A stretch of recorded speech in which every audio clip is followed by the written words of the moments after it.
சிம்மம். சிம்மராசிக்காரர்களுக்கு வெற்றி ஸ்தானத்தில் 11ஆம் இடத்துல இருந்து வந்தவர் இப்போ விரயஸ்தானத்திற்கு வருகிறார். குறிப்பாக சிம்மராசிக்காரர்கள் ஒரு மாதிரி அஷ்டமச்சனி அமைப்பில் ஆதிக்கத்தில் இருக்கும்போது, அட்டமத்து சனி 8ஆம் இடத்துல இருக்க 12இல் குரு இருக்கும்போது 6ஆம் இடத்துல எதிரியோட சிம்மராசிக்காரர்களுக்கு வேலையில் இருக்கிறவங்க தயவுசெய்து வேலையை விட்டுற வேண்டாம். இன்னொரு வார்த்தை, அஷ்டமச்சனி நேரத்தில் 3ஐ தவிர வேறு யாரையுமே சிம்மராசிக்காரர்கள் இந்த ஒரு வருஷத்துக்கு நம்பவே கூடாது. குறிப்பாக பூரம் நட்சத்திரத்தில் இருப்பவர்கள் நம்பவே கூடாதுங்க.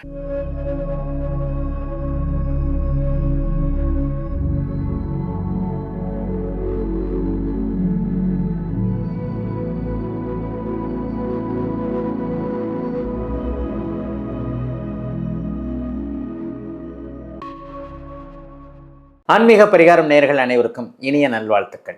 எல்லோரும் நன்றாக இருப்பீர்கள். இதோ ஜூன் மாதம் 2ஆம் தேதி குருப்பெயர்ச்சி வரப்போகிறது. சனி பயிற்சினாலே சகல அப்படியே நடுங்கும், எல்லா சர்வ அங்கமும் நடுங்கும்னுவாங்க. ஏன்னா சனினாலே ஏதாவது ஒரு கெடுபலன்களை செய்யக்கூடிய ஒரு கிரகம்.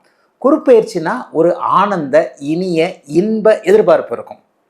ஏன்னா ஒரு நல்லவர் வராருன்னா நம்ம வீட்டை கிட்ட கழுவி தொடச்சி கிடச்சி வைப்போம். ஏதாவது மாமா வராரு, எப்போவுமே வரும்போது எதனா வாங்கிட்டு வருவார், அப்படி இப்படின்ட்டு ஒரு எதிர்பார்ப்போடு இருப்போம். அதே நேரத்தில் கண்டிப்பானவர், நம்மளை எப்போவுமே பிடிக்காதவர், எதிரி ஒருத்தர் வராருன்னு சொன்னால் எதிர்பார்ப்போடு இருப்போமா? வந்தால் மனுஷன் எப்படா கிளம்பி போவார்னு இருப்போம் இல்லையா? இதுதான் சனிப்பெயர்ச்சிக்கும் குரு பயிற்சிக்கும் உள்ள வித்தியாசம்.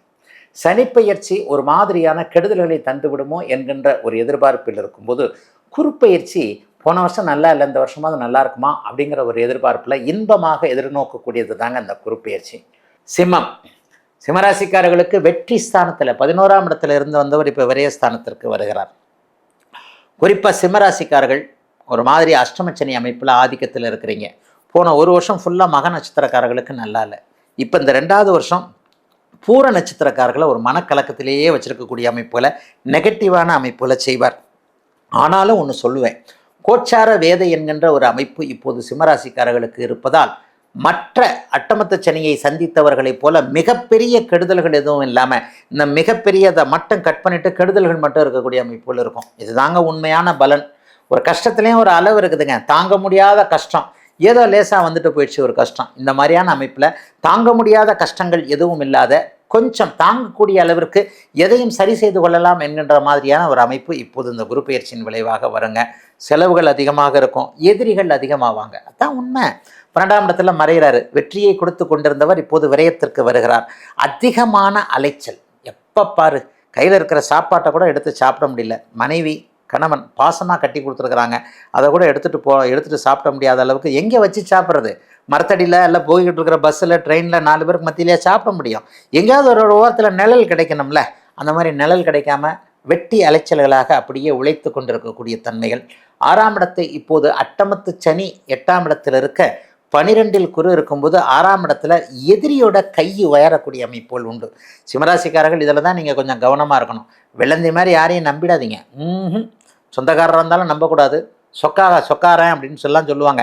நம்ம சொந்தக்காரர் தான், நம்ம நண்பர் தான், என் ரத்தம் தான், என் மாமன் தான், என் மச்சான் தான், இந்த கதையே இருக்கக்கூடாது. இரத்த உறவுகளை கூட நம்பாதீங்கன்னு சொல்லுவேன். நம்பக்கூடிய உறவுகள்னால் 2 உறவு தாங்க. புருஷன் பொண்டாட்டி உறவு, அடுத்து புள்ள உறவு. இதை தவிர்த்து இவங்க தான் ஒரே குடும்பம் இல்லையா? என் மனைவியை நம்புகிறேன் பரவாயில்ல, என் கணவரை நம்புகிறேன் பரவாயில்ல, நான் பெத்த பிள்ளைங்களை நம்புகிறேன் பரவாயில்ல. இந்த 3ஐ தவிர வேறு யாரையுமே சிம்மராசிக்காரர்கள் இந்த ஒரு வருஷத்துக்கு நம்பவே கூடாது. குறிப்பாக பூரம் நட்சத்திரத்தில் இருப்பவர்கள் நம்பவே கூடாதுங்க. அந்த அளவிற்கு பூர நட்சத்திரக்காரர்களுக்கு ஏதேனும் ஒரு வகையில் டக்குன்னு ஒரு செட்பேக்கை கொடுக்கக்கூடிய அமைப்புகள் இப்போது உண்டுங்க. ஆனால் எல்லா நிலைமைகள்லையும் மற்ற கிரகங்கள் கொஞ்சம் சாதகமாக இருக்கிறது. அதனால் விரயங்கள் இருந்தாலும் கூட, செலவுகள் இருந்தாலும் கூட, வேலை தொழில் போன்ற அமைப்புகள் சற்று சரிவுகளை கொடுத்தாலும் கூட, அலைச்சலுக்கேற்ற பணவரவுகள் இல்லை என்றாலும் கூட எதையும் சமாளிக்கக்கூடிய அமைப்புகள் கண்டிப்பாக உண்டு. மக நட்சத்திரக்காரர்களுக்கு இதெல்லாம் எதுவுமே இருக்காது. போன வருஷம் பட்ட கஷ்டத்துலேருந்து அப்படியே ரிலீஃப் ஆகி வெளியே வருவீங்க. அதனால் சிம்மராசிக்காரர்களுக்கு வேலையில் இருக்கிறவங்க தயவுசெய்து வேலையை விட்டுற வேண்டாம். இன்னொரு வார்த்தை, அஷ்டமச்சனி நேரத்தில் டக்குன்னு சொல்லுவேன், வெக்கம் மானம் சூடு சொர்ணம் எதுவுமே இருக்கக்கூடாதுன்னுவேன். அந்த அளவிற்கு வேலை சார்ந்த விஷயங்கள், தொழில் சார்ந்த விஷயங்களில் தடாலடியாக எதுவும் முடிவெடுக்காமல் எதிலும் யோசித்து நிதானமாக 12ஆம் இடத்து குரு 8ஆம் இடத்தில் சனி என்கின்ற அமைப்பை நினைவு வைத்து கொண்டு முடிவெடுக்க வேண்டிய ஒரு குரு பயிற்சியாக அமைஞ்சிருக்குங்க இந்த குரு பயிற்சி. இந்த குரு பயிற்சி வருஷம் 13 மாதம், ஒரு வருஷத்துக்கு 15 நாள் எக்ஸ்ட்ரான்ற அளவில் ஒரு வருஷத்துக்கு ஒரு தடவை வந்துக்கிட்டே இருக்கும். இப்போ ஒரு ஸ்பெஷலான குரு பயிற்சிங்க, உச்ச குரு பயிற்சின்னு நாங்கள் சொல்லுவோம். 12 வருடங்களுக்கு ஒரு முறை கடக வீட்டில் உச்சம் என்கின்ற அதிபலமான நிலையை அடையக்கூடிய ஒரு அமைப்பில் 12 இயர்ஸுக்கு அப்புறம் கிட்டத்தட்ட 10-13 வருஷமாயிடும், 12 அல்லது 13 வருஷத்துக்குள்ளே வரக்கூடிய ஒரு நல்ல விதமான உச்ச குரு பயிற்சி இந்த குரு பயிற்சி.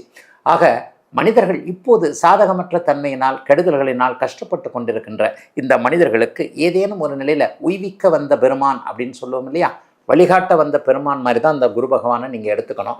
ஆக இப்போது கஷ்டப்பட்டு கொண்டிருக்கக்கூடிய எல்லாரையும் கொஞ்சம் ஓரளவுக்கு நல்லா வைக்கிறதுக்கு தான் அந்த குரு பகவான் வருகிறார். குரு 5 இடங்களில் நல்லதுகளை செய்வார். 2, 5, 7, 9, 11 ஆகிய இடங்களில் நல்லதுகளை செய்வார். அதற்கான ஒரு நேரடியான அர்த்தம் என்னென்னா, 7 ராசி 12 ராசியில் 7 ராசிக்கு சாதகமற்ற தன்மைகளையும் 5 ராசிகளுக்கு அதி உன்னத தன்மைகளையும் நல்ல பலன்களையும் தரக்கூடியவர் அவர். அப்போ இந்த தடவை ஜூன் மாதம் 2ஆம் தேதி அதிகாலை 1:50 திருக்கணிதப்படி குரு பகவான் மிதுன வீட்டிலிருந்து கடக வீட்டிற்கு பயிற்சி ஆகிறார். இவர் எந்த 5 ராசிகளுக்கு நல்ல பலன்களை தருவார் அப்படின்னு பார்த்தீங்கன்னா, மிதன ராசிக்கு 2ஆம் இடத்துல வருகிறார். இது ஒரு பெரிய நல்ல அமைப்பு. மிதன ராசிக்கு 2ஆம் இடத்தில் வரக்கூடிய அந்த அமைப்பு எக்ஸலண்ட்டாக வேலை செய்யக்கூடிய அமைப்பு. மிதனம் நல்ல பலன்களை அடைய போகிறது. மீனத்திற்கு 5ஆம் இடத்திற்கு, அதாவது ஜென்மச்சனியில் கஷ்டப்பட்டுக்கிட்டு இருக்கிற மீனராசிக்காரர்களுக்கு ஐயோ பரவாயில்லப்பா, கொஞ்சம் பிரச்சனைகள் தீருகிறதே என்கின்ற மாதிரியாக ஒரு கஷ்டத்திலும் ஆறுதலை தரக்கூடிய அமைப்பு மீனராசிக்காரர், குறிப்பாக 30 வயதுகளில் இருக்கக்கூடிய இளைய பருவத்தினர் எல்லாருக்குமே. 7ஆம் இடம் யாருக்காக வருகிறது? மகர ராசி. 7 வருஷமாக மகர ராசிக்காரங்க நல்லா இல்லை, 7.5 சனியில் போட்டு உங்களை அப்படியே முறுக்கு புளிகிற மாதிரி புளிஞ்சு எடுத்துருச்சு இல்லையா.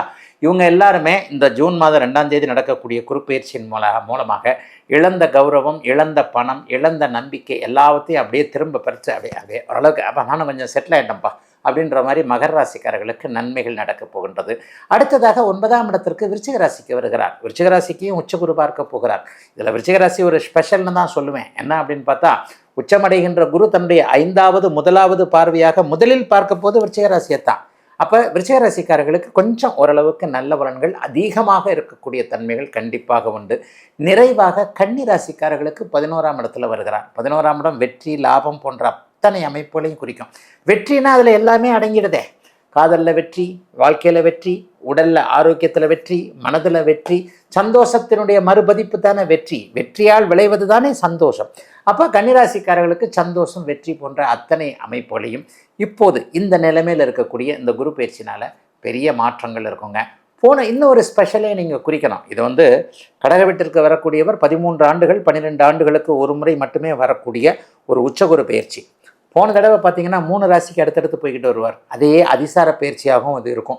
3 மாதம் மட்டும் அப்படியே உச்சனாக இருக்கக்கூடியவர் டக்குன்னு மறுபடியும் ஒரு 3 மாதம் சிம்ம வீட்டிற்கு அடுத்த வீட்டிற்கு போய்விட்டு மறுபடியும் அப்படியே கடக வீட்டிற்கு வரக்கூடிய அதிசார குரு பயிற்சி என்பது இந்த வருடமும் நீடிக்கக்கூடிய அமைப்புகள் இருக்குங்க.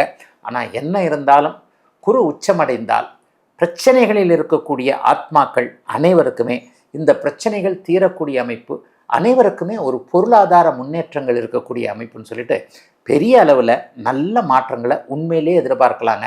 இன்னொரு ஸ்பெஷலு, சனியை வேற பார்க்க போகிறார் 1 வருஷம். மீனத்தில் இருக்கக்கூடிய சனியை இப்போது பார்த்து கொண்டு இருக்கின்ற காரணத்தினால் சனியால் துன்பப்பட்டு கொண்டிருக்கக்கூடிய அனைவருக்குமே நல்ல பலன்களை தரக்கூடிய அமைப்பில் பரம்பொருளின் ஒரு ஆசீர்வாதமாக இந்த இனிய குருப்பெயர்ச்சி கண்டிப்பாக அமைந்திருக்கிறது. 2026 ஜூன் மாதம் 2ஆம் தேதி அதிகாலை 1:50 மாறக்கூடிய இந்த குரு பயிற்சிங்க. இந்த பதிவு உங்க எல்லாருக்கும் பயனுள்ள பதிவா அமைஞ்சிருக்கும் அப்படின்னு நினைக்கிறேன். இந்த பதிவை மற்றவங்களுக்கும் ஷேர் பண்ணுங்க, மற்ற ராசிக்காரர்களும் பயன்பெறட்டும். ஐயா கிட்ட நீங்க கன்சல்டேஷன் எடுக்கணும் அப்படின்னு நினைச்சீங்கன்னா வீடியோல தெரியிற நம்பருக்கு கால் பண்ணி அப்பாயின்மெண்ட் வாங்கி கன்சல்டேஷன் எடுத்துக்கலாம்.